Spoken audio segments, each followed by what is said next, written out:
The morning flag hung still over Bay 14. Someone set a coffee cup beneath it, the kind veterans carry without thinking.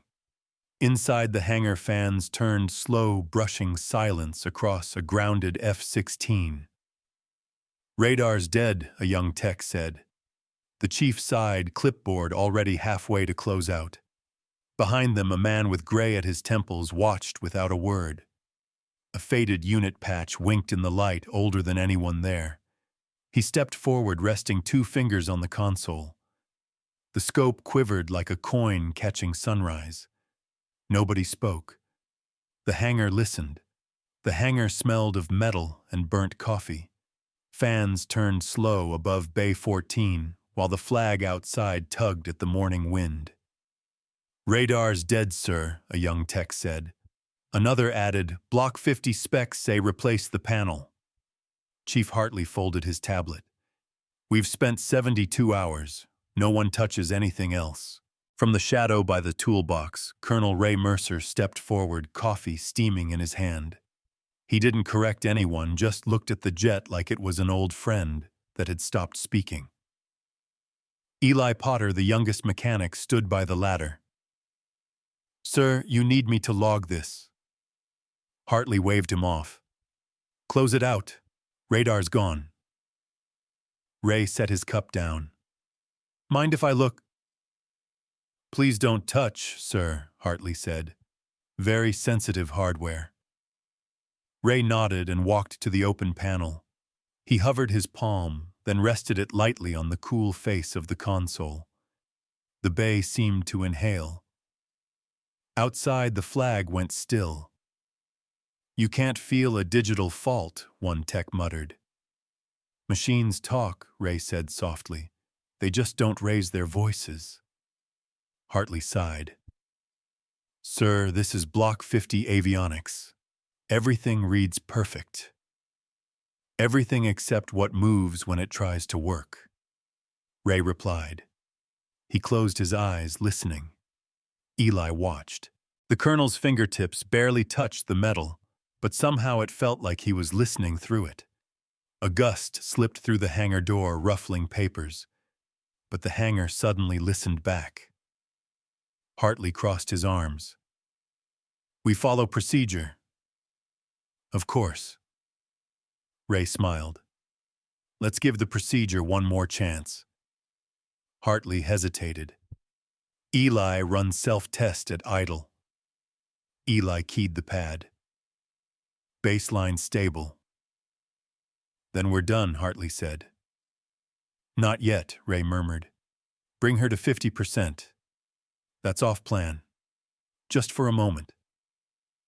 Regulations pressed harder than any hand, but Hartley finally nodded. 50 for a moment. "Eli, your call. Spooling. 50. Eli watched the scope. Signal stable, wait, small phase lag. The panel tremored, a breath caught between blinks. Then it stilled, pretending innocence. Hartley forced a laugh. Noise under noise. Within spec. Ray reached for his coffee, warming both hands around it. "Within spec is the language of tired machines," he said. "Thank you for letting me listen." He turned toward the door. Outside, the flag snapped again, then eased. Eli couldn't help asking, "Sir, what did you hear?" "Enough to come back tomorrow." Ray smiled, eyes bright and tired. Hartley tapped his tablet. "Log radar dead at Block 50. Eli paused. The colonel's handprint still fogged the panel, faint as breath on glass. Maybe machines did talk if someone was quiet enough to listen. The hangar settled. Only the flag moved. The next morning, the hangar was colder. Fluorescence hummed a steady, nervous tone. Eli Potter had been there first, sweeping condensation ascend from the radar bay. He heard the familiar shuffle of boots. Colonel Ray Mercer returned, coat-zipped, coffee in hand. No orders. Just that quiet presence that made people lower their voices. "Morning, Sir," Eli said. Ray nodded. Did the noise change? Still flat. Reads fine on screen. Ray set the cup aside. Then maybe we listen, not read. Hartley entered tablet raised like a shield. Colonel, the radar passed diagnostics twice. We're recalibrating software today. Ray smiled politely. Software's a good listener, but it can't hear. Hartley sighed. Sir, with respect, we're done chasing ghosts. Maybe the ghosts chasing us. The crew chuckled. One of them pointed at the colonel's faded patch. Hey, sir, that unit logo, wasn't it? Retired in '94? Guy B sparked. Vintage pride, Ray replied. Not everything old retires. Hartley grinned. Guess nostalgia's contagious. Ray unzipped his worn tool pouch. Inside light caught on a thin metal probe hand-polished, older than most of the men watching. Sir Hartley said, half amused, we have software for that. Then let's see whose ears work better. Ray's tone was still calm but firm. He crouched beside the panel, steadying the probe. The movement was small, deliberate. The crew drifted closer despite themselves. Eli felt his pulse sinking with the steady tick of the hangar clock. Each beat matched the faint hum leaking from the console. He didn't breathe. Eli Ray said quietly, Hold the flashlight here. Yes, sir. The young mechanic aimed the beam where metal met panel. The probe trembled like a tuning fork finding its pitch. Hartley folded his arms. So what are we expecting to hear music? Ray didn't look up, maybe just the silence between the notes. Eli frowned. That's poetic for avionics. Ray smiled. Truth hides in poetry. Machines have rhythm, too. The radar emitted a faint pulsing hiss, barely audible beneath the fluorescent buzz. Ray's brow lifted. There it is. Static from the test rig, Hartley said. Maybe. Or maybe it's the radar whispering where it's weak. The probe touched again. The hiss steadied, then fluttered like breath caught mid-sentence. Ray adjusted the angle by a hair. The tone deepened, steady now, like a note aligning to itself. Eli watched the colonel's hand, no pressure, just listening through metal. Silent beat. The whole bay seemed to hold still. A wrench dropped somewhere far off, the echo slow and hollow. Ray pulled the probe away. That's enough for today. Hartley shook his head. Sir, that told us nothing measurable. It told us there's more to measure. Eli hesitated. Colonel, is it really broken? Ray looked at him. If you only look at what's broken, you stop hearing what's alive. The older man returned the probe to its pouch. The faded patch on his sleeve caught the light. Again, colors too bright for its supposed age. Another small mystery waiting to be argued about later. Hartley typed something on his tablet, muttering Ghost Hunting 2024 edition. Ray turned toward the door. Every generation calls it something different, he said. We just used to call it maintenance. As he walked away, the hum of the radar deepened for one brief second like a machine exhaling. Eli swore he heard it too. Sir, he called after him, what are you listening for? Ray paused by the door, half smile under the morning glare. For the part that still wants to work. He left. The hangar returned to its noise, but none of them heard it quite the same way again. Rain tapped the hangar roof, each drop a metronome counting the hours since yesterday's test. The radar bay glowed in pale blue light from the monitors. Colonel Ray Mercer sat at a folding desk, sketching a waveform by hand pen, moving steady, patient. Lines curved and dipped like the rhythm of breathing.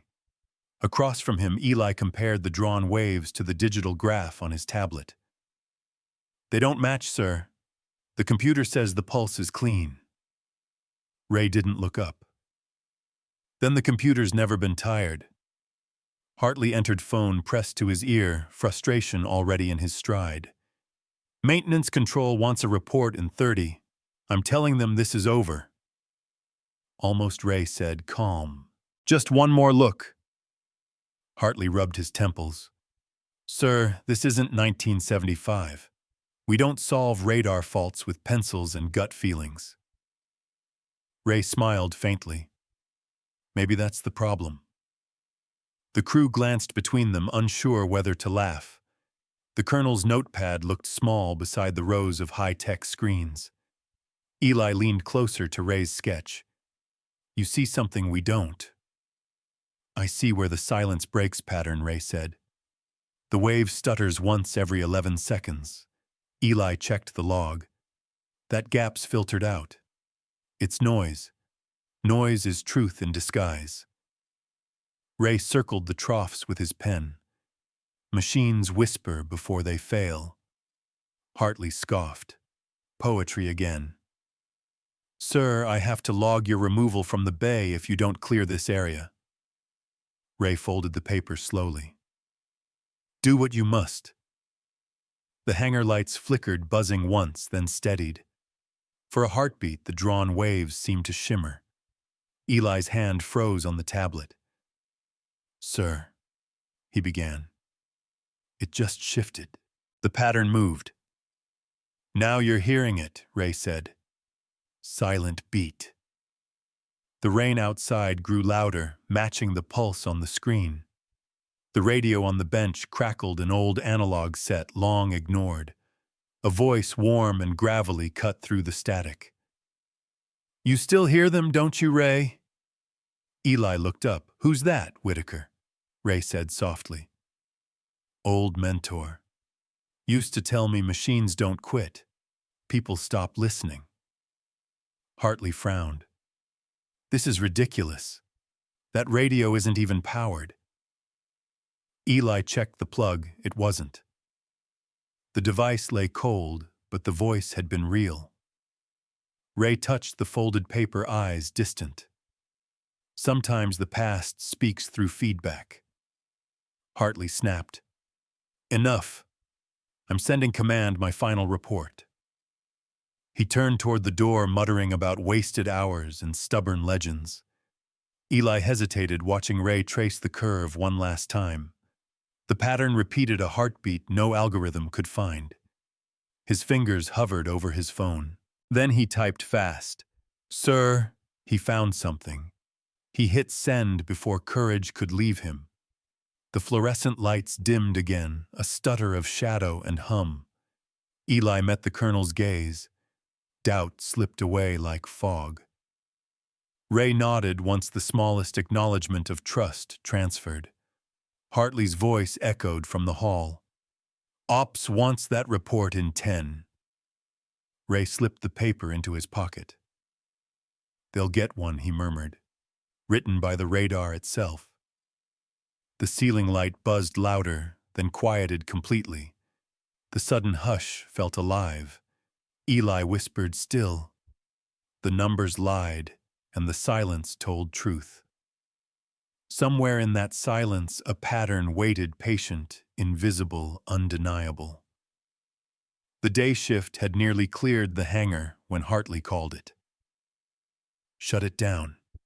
We're done pretending this thing has ghosts. The technicians began unplugging cables, the radar's hum fading like a sigh relieved to be ignored. Colonel Ray Mercer stood by the bulkhead, watching the lights fall in order green to amber to dark. Eli lingered near the console, reluctant. Sir, what about the pattern? Hartley shot him a glare. There is no pattern. Pack up. Ray's gaze shifted from the boy to the silent machine. Sometimes silence is just breath before speech.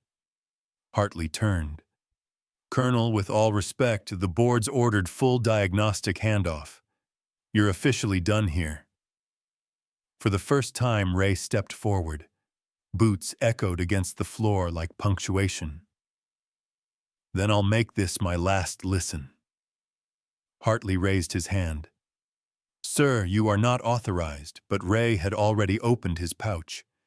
The old probe gleamed under the fluorescent light, thin as a tuning fork. The air tightened. Even the flag outside hesitated in the breeze. He knelt beside the jet, steady hands guiding the probe toward the pneumatic line buried deep in the frame. "Sir, stop right there," Hartley barked. "That's restricted flow. You could trigger a safety fault."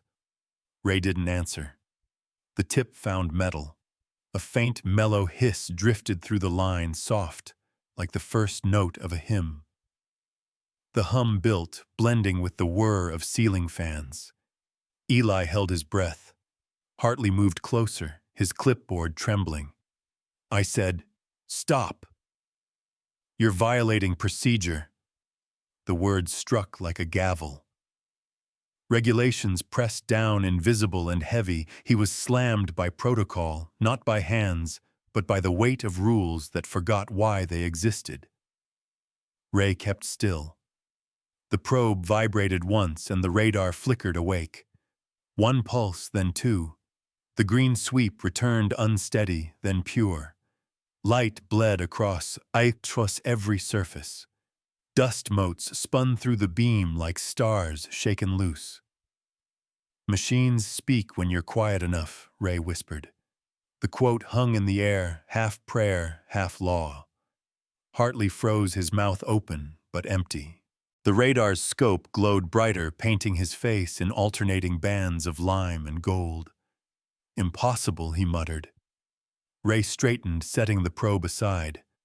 "You heard it." "I heard feedback," Hartley said, voice shaking. Eli stepped forward, eyes wide. "No, sir." He heard it. The radar pinged again, steady this time. The pattern that had lived only on paper now lived in light.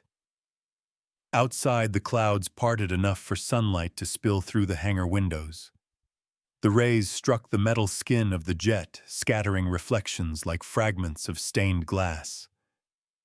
Someone whispered from the back. "What did he do?" Hartley couldn't answer. The hum rolled through the floor, deep and forgiving. Ray took a slow breath. It wasn't broken. It was lonely. Eli smiled, small, disbelieving, then certain. "You fixed it by listening." "Listening is fixing," Ray said. "Always has been." Silent beat. The crew watched as the scope rotated, green light passing over their faces like absolution. Then the radar beeped again, shorter, cleaner, alive. Eli looked to Hartley. "Sir, orders?" Hartley lowered his clipboard. For a moment he almost saluted the colonel. Instead, he just whispered, "Let it run." From somewhere beyond the hangar doors came a faint sound of the bass choir rehearsing evening service. Their voices rose and faded with the radar's beat and unplanned harmony. Dust lifted through the shafts of light, twirling like tiny hallelujahs. Ray watched them, then looked at Eli. "You did good calling for help. I didn't know if anyone was coming." "They will," Ray said. "And if not, machines remember." Eli nodded, finally understanding what the old man had been hearing all along, the space between function and faith. The lights dimmed back to normal. The scope kept turning unhurried. Outside, a jet took off its roar, melting into the choir's last note, shorts.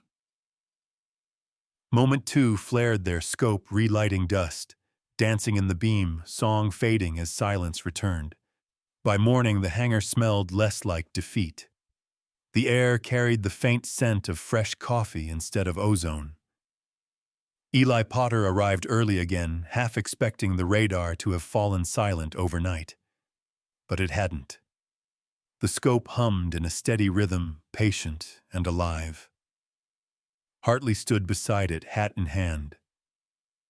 "Sir," he began awkwardly, "owe you one." Ray Mercer didn't lift his gaze from the instrument panel. "You don't owe me anything. Machines only respond to respect." The younger techs traded glances. One of them, a wiry kid named Daniels, raised a cup. Guess coffee still beats jet fuel for calming nerves. Laughter rippled through the hangar, small, genuine. Even Hartley smiled. Ray finally turned. That's good coffee. Keep it that way. They watched as he moved to the bench where the old probe rested. The metal caught a thread of sunlight from the high windows, gleaming like a quiet metal. Eli set his mug down beside it. Sir, the base radio's running a feature about you. They're calling it The Colonel Who Heard Silence. Ray chuckled softly. They should call it The Crew Who Listened Back. Hartley cleared his throat. They're saying Command might reopen the tactile diagnostics program. Using your notes. That's not my victory, Ray said. It's the radars. Outside, a broadcast crackled through the open door. The announcer's voice drifted in with the morning wind. Colonel Mercer's intuitive test restored function to the base's F-16 radar. His method reminded everyone that precision isn't always in the code, it's in the craft. The entire bay fell quiet. Even the tools on the workbench seemed to listen. Eli leaned toward the sound. They're talking about you, sir. Ray shook his head. They're talking about what still works when people trust each other. A low chuckle circled the crew. Someone clapped, hesitant at first, then more joined in a simple, rhythmic applause that filled the hangar. Better than any fanfare. Hartley raised his voice over the noise. Permission to buy the first round of coffee, Colonel Denied, Ray said, smiling. You're buying for everyone. More laughter. Relief spread like warmth through the space. Silent beat. A breeze slipped under the hangar doors, carrying the metallic tang of the runway and the faint echo of the choir rehearsing somewhere beyond the control tower. Eli picked up the probe again and turned it in his hand. The polished tip reflected the red glow of the console and the deeper hue from Ray's coffee mug, two lights blending, like signal and response. He placed it carefully on the table. Sir, what happens now? Now! Ray looked out toward the sunlight spilling across the floor. Now we make sure no one forgets how to listen. The hum of the radar seemed to answer him, steady and sure. On the radio, the segment closed with a familiar line. Machines speak when you're quiet enough. Ray smiled. They got the quote right. Hartley extended his hand. Ray accepted it, no ceremony, just steady pressure, the kind that says lesson learned. Eli exhaled, feeling the hangar exhale with him. For the first time, the silence wasn't heavy. It was shared. A month later, the hangar looked different. The echo of wrenches and fans had been replaced by the steady murmur of young voices. A new sign hung above the entrance in polished brass, listening to the Silence Radar Maintenance Training Module. Inside, Eli Potter stood at the front of a workshop classroom, a line of trainees watching the humming mock-up array. His sleeves were rolled, his voice calm. Every sensor has a heartbeat, he said. If you only read the numbers, you'll miss what it's trying to tell you. The students leaned closer, listening as if the array might whisper back. Through the glass window beyond the classroom, Colonel Ray Mercer stood with a cup of coffee. The morning light hit the side of the mug, catching a warm red glow that spilled onto the window frame. Behind him, the flag outside swayed slowly in a forgiving breeze. He didn't interrupt. He just watched the way one listens when silence carries meaning. Eli moved along the table, demonstrating how to rest a hand on the metal casing. The old probe, that same one, lay under the light, polished, mounted on a small stand beside a plaque. The inscription read, Radar Array Training Module in honor of Colonel Ray Mercer. The brass plate shone softly, reflecting the movement of the class like ripples of memory. One trainee whispered, Sir, is that really his tool? Eli smiled. It is. And if you treat it like just a tool, it'll stop talking. Laughter followed, quiet, respectful, the kind that breaks tension instead of pride. When the demonstration ended, Eli powered down the radar mock-up. The room stilled. He looked toward the window where the colonel stood. Their eyes met for a second, mentor and student, each acknowledging the other's work without needing words. A clock ticked once, and the air held that same hum from a month ago, steady, honest. Eli turned back to the class. Before we close, he said, "There's something Colonel Mercer told me the day the radar woke up. He wrote it on the whiteboard in clear, deliberate letters. The machine never lied. We just weren't quiet enough." The sentence hung there like a final transmission. A voice from the back asked, "Sir, does he still come around?" Eli chuckled. "Every once in a while. He stepped in again today." The trainees looked toward the window. Ray was gone, but the mug still sat on the sill, catching the last of the morning light. The radio on the counter clicked on by itself, static, whispering a gentle fade. The faint tone sounded almost like a heartbeat, soft, certain, alive. Eli switched off the lights, leaving only the glow from the plaque. He paused by the doorway, listening not for machines, but for the quiet between them. And in that hush, gratitude felt louder than applause. If this story moved you, share it forward. Morning light brushed the plaque inside the new training bay, where the brass letters caught the shine like a small sunrise. The inscription didn't boast, it simply remembered. Beside it, a coffee mug rested under a thin layer of dust, still warm in memory. Kindness, Ray once said, was never a broadcast. It was a frequency you had to stay tuned for. His lessons lingered in the air, the way a song hums after the final note, a quiet proof that respect outlives applause. Through the open door came the sound of students testing a radar array, laughter weaving through static. Still, every heartbeat of noise carried a trace of his calm. Outside, the flag swayed against a sky clear as signal glass. The plaque glowed once more, and somewhere in that hush, a line seemed to whisper, "He stepped in again today."